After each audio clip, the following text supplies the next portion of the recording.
On commence cette édition avec un sujet sur l'instabilité en Somalie. L'Union africaine a mis en garde contre un retrait des troupes de Somalie. Cette déclaration survient à la suite de la décision de l'Éthiopie de retirer ses forces. L'Union africaine estime en effet qu'un retrait permettrait à Al-Shabaab, organisation liée à Al-Qaïda, de se regrouper avant de conduire, je cite, à une catastrophe. Le gouvernement éthiopien a rendu officielle la rumeur venue de Somalie il y a plusieurs jours.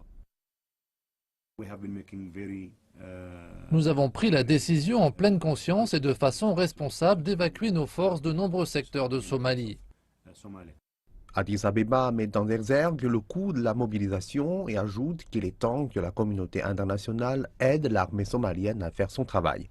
D'ailleurs, les pays dont les troupes sont engagées en Somalie partagent ce sentiment.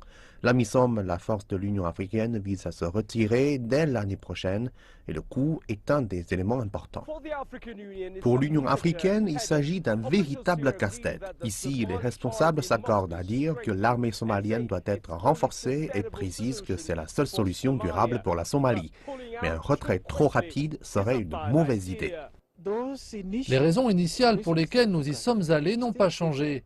Les défis auxquels nous sommes confrontés vont survenir à nouveau. C'est donc une situation sans issue. La prolongation, ce n'est pas très agréable. Mais ça vaut mieux que de permettre à Al-Shabaab de se regrouper, parce que cette fois-ci, ce sera une catastrophe pour nous.